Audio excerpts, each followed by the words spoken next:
ನಿಮ್ಮ ಮಗು ಏಕಾಏಕಿ ಹೆಚ್ಚು ಅಳ್ತಿದೆಯಾ? ಆಟ ಆಡಲು ಆಸಕ್ತಿ ತೋರಿಸ್ತಿಲ್ವೇ? ತಿನ್ನಲು ಕೂಡ ಇಷ್ಟಪಡ್ತಿಲ್ವಾ? ಬಹುಶಃ ನಿಮ್ಮ ಮಗು ದಣಿದಿರಬಹುದು. ಮಕ್ಕಳಲ್ಲಿ ದಣಿವಿನ ಸಾಮಾನ್ಯ ಲಕ್ಷಣಗಳು ಯಾವ್ಯಾವು ಅಂತ ನೋಡೋಣ. ವಿಡಿಯೋ ಸ್ಟಾರ್ಟ್ ಮಾಡೋದಕ್ಕಿಂತ ಮುಂಚೆ ಯಾರೆಲ್ಲ ನಮ್ಮ ಚಾನೆಲ್ನ ಸಬ್ಸ್ಕ್ರೈಬ್ ಮಾಡಿಲ್ಲ ಸಬ್ಸ್ಕ್ರೈಬ್ ಮಾಡಿ, ಬೆಲ್ ಐಕಾನ್ ಪ್ರೆಸ್ ಮಾಡಿ, ಶೇರ್ ಮಾಡಿ.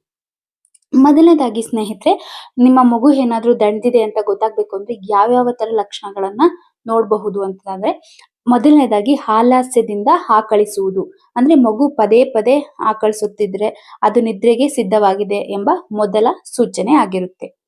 ಎರಡನೇದು, ಕಣ್ಣುಗಳನ್ನ ಒರೆಸುವುದು. ದಣಿದ ಮಕ್ಕಳು ತಮ್ಮ ಕಣ್ಣುಗಳನ್ನ ಮೊರು ಒರೆಸಲು ಪ್ರಾರಂಭಿಸುತ್ತಾರೆ. ಇದು ಕೂಡ ಒಂದು ಲಕ್ಷಣ ಅಂತ ಹೇಳ್ಬೋದು. ಮೂರನೇದಾಗಿ, ಸಾಮಾನ್ಯಕ್ಕಿಂತ ಹೆಚ್ಚು ಮಾತನಾಡುವುದು ಅಥವಾ ಶಬ್ದ ಮಾಡುವುದು. ಕೆಲವು ಮಕ್ಕಳು ದಣಿದಾಗ ಸಾಮಾನ್ಯಕ್ಕಿಂತ ಹೆಚ್ಚು ಶಬ್ದ ಮಾಡಬಹುದು ಅಥವಾ ನಿರಂತರವಾಗಿ ಮಾತನಾಡಬಹುದು. ನಾಲ್ಕನೆಯದಾಗಿ, ಕಣ್ಣಿನ ಹುಬ್ಬುಗಳ ಬಳಿ ಕೆಂಪಾಗುವುದು. ಕೆಲವು ಮಕ್ಕಳುಗಳಲ್ಲಿ ದಣಿವಾದಾಗ ಹುಬ್ಬುಗಳ ಸುತ್ತಮುತ್ತ ಸ್ವಲ್ಪ ಕೆಂಪಾಗಿರುವುದು ಕಾಣಬಹುದು. ಐದನೆಯದಾಗಿ, ಶೂನ್ಯಕ್ಕೆ ನೋಡುತ್ತಾ ಇರುವುದು. ಮಗು ಒಂದೇ ಕಡೆಗೆ ನೋಡುತ್ತಾ ಸುತ್ತಮುತ್ತ ನಡೆಯುತ್ತಿರುವುದೆಲ್ಲ ಆಸಕ್ತಿ ತೋರಿಸದಿರಬಹುದು. ಆರನೇದಾಗಿ, ಹೆಚ್ಚಾಗಿ ಅಳುವುದು ಅಥವಾ ಚಡಪಡಿಸುವುದು. ದಣಿದ ಮಕ್ಕಳು ಸಾಮಾನ್ಯಕ್ಕಿಂತ ಹೆಚ್ಚು ಅಳಬಹುದು ಅಥವಾ ಬೇಗ ಚಡಪಡಿಸಬಹುದು.